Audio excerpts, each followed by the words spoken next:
Flop Virat Kohli पहुंचलन Premanand जी महाराज के शरण में। का मांग लेहलस अनुष्का शर्मा महाराज जी से, अब विस्तार से जानतानी। सबसे पहले नमस्कार प्रणाम तमाम भोजपुरिया क्रिकेट के दर्शक लोगन। हमारे साथ जुड़ गए वारन फिर से हमारे मित्र पांडे जी।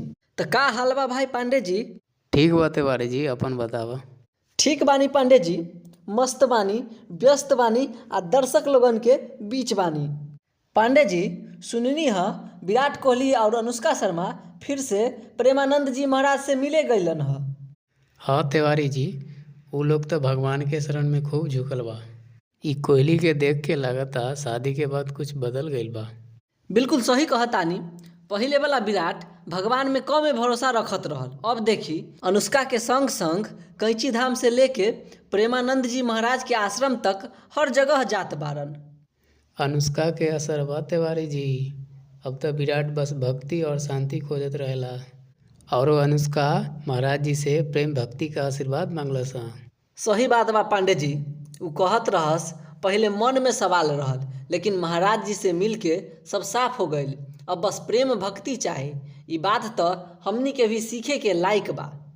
तिवारी जी ऑस्ट्रेलिया दौरा विराट के खातिर ठीक न गईल। बस पहला मैच में शतक लगवलस, बाकी के सब मैच में रन बनावे से चूरत रहल। सच कहनी है, एडिलेड, मेलबर्न और सिडनी टेस्ट में कुछ खास न कैलस। कुल मिला के निराशजनक प्रदर्शन रहल। टीम इंडिया के भी सीरीज में हार झेले के पड़ल।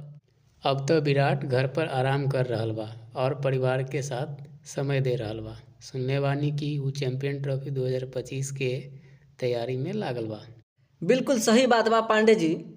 परिवार के समय देला से मन के शांति मिलेला। अब विराट आ अनुष्का के देख के तो लागत बा कि उ लोग असली संतुलन बनावे के कोशिश करत बा। सही कहतानी तिवारी जी, ये आध्यात्मिक यात्रा से वो मैदान पर और मजबूत होके लौटे के कोशिश करत बा। चलो अब हमनी के भी कुछ भक्ति सीख लिहल जाओ। बिल्कुल सीखल जाई पांडे जी, भक्ति में बहुत शक्ति होला। आप लोगन कमेंट में महाराज जी की जय लिखी आ चैनल के सब्सक्राइब करके अपन सपोर्ट दिखाई आ क्रिकेट के हर चर्चा और अपडेट खातिर यही जगह पर मिलते रही। धन्यवाद।